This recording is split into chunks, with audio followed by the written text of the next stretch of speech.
Hey, everybody, and welcome to Top 4. We're four guys, and we're going to talk about the top 4 things that are on our mind this week.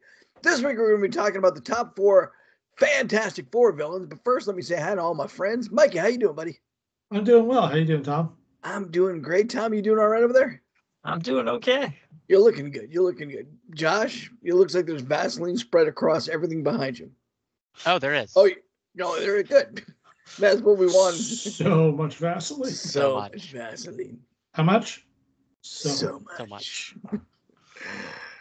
Speaking of Vaseline, we're going to grease the wheels here and move forward by talking about the top 4, and this will come up later, villains of the Fantastic Four. There are some that are really outstanding, and there are some that are kind of minor. So I'm going to ask Tommy to go first to see if he hits one of the big 4. Oh, sweet. All right, Super Skrull. What drink? Ooh. Really? God damn it, LT. Now I got That to was think one of of something my else. 4 if fuck? everything else was taken. All right. But drink. When we drink, it means we have the same pick. Why Super Skrull? And I know why Super Skrull, because he's awesome. But go on. Skrull milk. Super Skrull had nothing to do with Skrull milk. You just know that. you could have just went but with without Skrulls. Super Skrull, do you really think it would hold like so well in our psyche? Tom, do you know what super scroll milk is? It's chocolate scroll milk. That's what makes it super. That's racist. Extra fucking delicious. For those of you not in the know, though, there's a big theory, kind of a conspiracy theory in Marvel Comics, that Skrull milk is what created. Pretty sure It's never science. been proven. It's never been proven. It's what created the mutants. It's not. It's one of the theories on what created the mutants. Yep. Yeah. And you can read all about it in my PhD thesis, Skrull milk. Not just for mutants. And the reason the Skrulls are being melted is because one of the first comic books where Skrulls showed up, they were coerced into becoming cows to live on Earth peacefully rather than be destroyed or sent back to their home world where they would have been killed for failing to conquer Earth. That was in the past. Yeah, but we're actually talking about the Super Skrull. The Super Skrull had the ability to change himself and to adapt into absorbing different powers to basically mimic some of the people he was fighting, so he could take on all the powers of the Fantastic Four while fighting the Fantastic Four. So he could have like Ben Grimm's fist, but he also was on fire and invisible. Yeah. And stretching at you.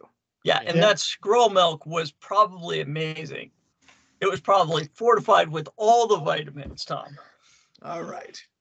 Are you going to get close enough to milk the Super Skrull? That's my next question. I mean, Sure. he's invisible, but he could stretch his teats out to assist us. I mean, Are you you saying don't need it's to get not that close. gay if it's invisible? By Definitely just not gay if stretching it's his invisible. teats. Yes. If he's invisible, it's definitely not gay. It could be anything in my mouth. Definitely Yeah. not. Yeah. All right. Super Skrull was a good-looking feller. He was. He's also one of my favorite snap cards. It gave him a little bonus right. for me. That is a good snap card. So, Josh, what are your favorites? Okay, well, you snatched up Super Skrull, so I'm gonna go with Mephisto. Ooh. No one's hit the top ones yet. Mephisto's a great pick, though. I mean, Mephisto is not generally thought of as a main villain for the Fantastic Four, but absolutely fought the Fantastic Four multiple times. Yeah, if I could ask Franklin Richard if Yes. Mephisto's scary or not. That's right. Franklin Richards would probably consider Mephisto the number one. I'll Right? grant you that. Yeah. Agatha Harkness might think Mephisto is number one. That's 2 people. Just saying. And Josh. Yeah. That's 3. And Josh, that's right, 3. Right. Yeah, at least. And Mephisto, 4. Also 4. Yeah. Mephisto's I like think Fantastic he's got a Four. I kind of fight Doctor Strange a lot, but okay. Well, why'd you pick Mephisto? I like the idea that there are the sort of like the multi-layer theory in Marvel where we can sort of transcend up and down. And while I, generally don't like, I like the magic versus science thing because we got Reed Richards and Franklin sort of doing the super science thing. And Mephisto's sort of the counter to that. And so I like that hard science beats magic on the Reed Richards side. That is fun. All right, Mikey, I'm gonna ask you, man. What's up? Who's your fave? Reed Richards' ego. Ah! Oh yeah, Drink. it's a good one. I mean, I am a huge Mr. Fantastic Four fan, but I will admit he is arrogant just because he believes he's the smartest person on the planet. He's not. His daughter is, but he's pretty damn smart. And because of how smart he is scientifically, he believes that carries over into all aspects, and that gets the Fantastic Four in a lot of trouble. In fact, Gets the whole universe in trouble. Yeah, well, the multiverse in trouble. You can ask his best friend Ben Grimm about that. Reed Richards knew they were going to get bombarded with cosmic rays and was like, "Yeah, roll the dice. I'm pretty sure good shit will happen to us." I know there's 4 of us here, and let me just say, I would have tricked us all into going into cosmic radiation if I thought there was a reasonable chance we got superpowers. Yeah, until Tom turns up with a rock penis. Actually, Tom would kind of like a rock penis. I don't know what you're. Yeah. I guess we're all for it then. Yeah, I think we're all in. Yeah, we're all in. But also, Mike, you've got to think that Reed Richards planned all of it out. I mean, he planned getting the superpower so that he could then fight the Skrulls and make the Skrull milk. Because that's how Reed Richards is. No, he was rolling the dice. He's a gambler. I have a feeling LT's only read one Fantastic Four comic. To prove the hubris, or to take a better look into the hubris of Reed Richards, during Civil War, his wife leaves him, and the note that she left him was heartbreaking. If you guys remember this, she said, "Dear Reed, I just want you to know that I made you your favorite meal before I left, fish, because it's rich in omega-3 acids, and that's good for your brain. We made love because I know it's good for your endorphins. But you're wrong. I won't be able to argue with you that you're wrong, so I'm leaving to go and fight you on this." And Reed Richards, the next panel is just Reed turning into a puddle, almost literally, because he's so emotionally distraught by this letter, he can't even control his physical body. And it really just shows, that for all his intelligence, he never saw that coming. He never saw his own wife disagreeing with him coming. Plus, pretty shitty husband altogether. Yeah. Sometimes. Yeah, I mean, he has his moments. Homer has his moments. Sue Storm definitely had the most emotional IQ in that team up. Yeah, well, Ben Grimm, I think, was actually pretty much burdened with heavy emotions too. Just saying. And that brings me to my pick, because you mentioned the children of Reed Richards. I'm going to talk about Valeria's godfather, and that is, of course, Dr. Doom. I can't believe no one picked Dr. Doom. On the nose? I mean, I love Dr. Doom. However, he is transcended Fantastic Four villain to Marvel Universe villain. 100%, I can't disagree with you there, but we really have to say that he was the OG when it came to fighting the Fantastic Four. He was the villain that I think kind of put him on the map, and I think he is a villain that has transcended and become bigger than even the Fantastic Four, the group that he was fighting. I'll agree with that. He's got his own country. The Doombots are so cool. Also a great snap card. But the only reason he's become such a supervillain is because being a superhero was so tedious and time-consuming. When he tried to take over for Iron Man, that's all he could find, is that it was just so time-consuming. Yeah, he's got stuff to do. He's got a country to run. To do. He's got new Doombot ideas. He's got plans. Yeah, he still owes Luke Cage $20. I like the Doom because not only is he a master of science, but also the mystic arts as well. So he has a range of disciplines he can throw at the Fantastic Four, and one dude can take on all four of them at the same time. And he's got that diplomatic immunity going for him. If he's outside of his home country, if he's in the United States, most of the time he just runs back to his embassy and says, diplomatic immunity, you're on Latvian soil, be gone.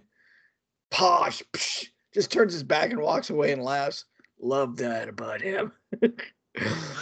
And he really is I don't know what I say, he's a very caring monarch. He's a very caring godfather. He would die for Valeria.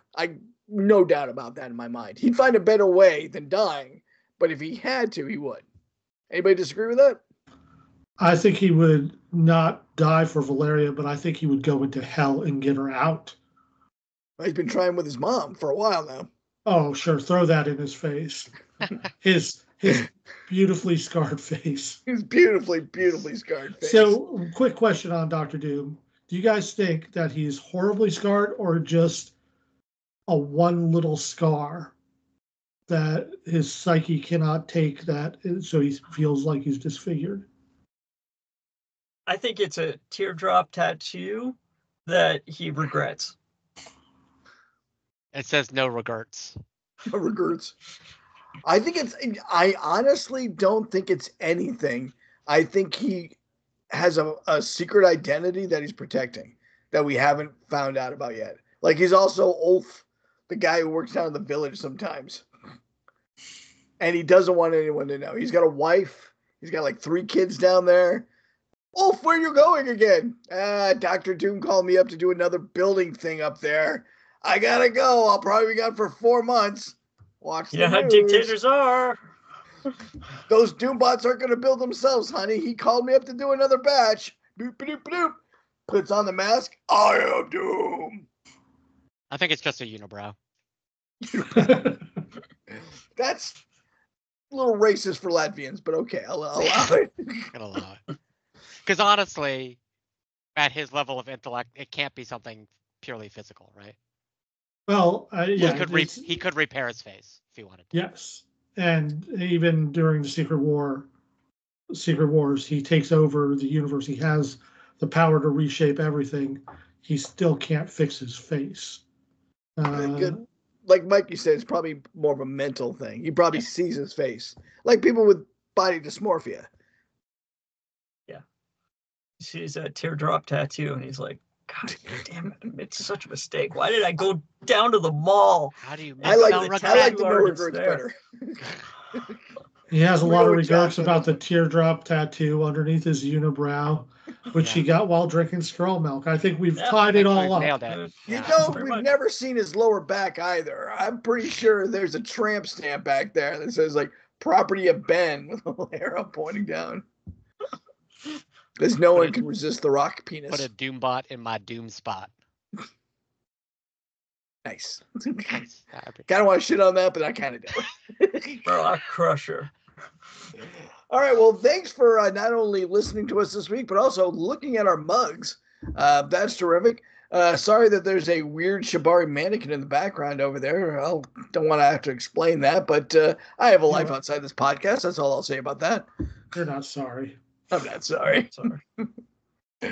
And if you like this podcast, or if you like listening to us or looking at us, hit that like button, hit that subscribe button. Josh, you're better at pointing than I am.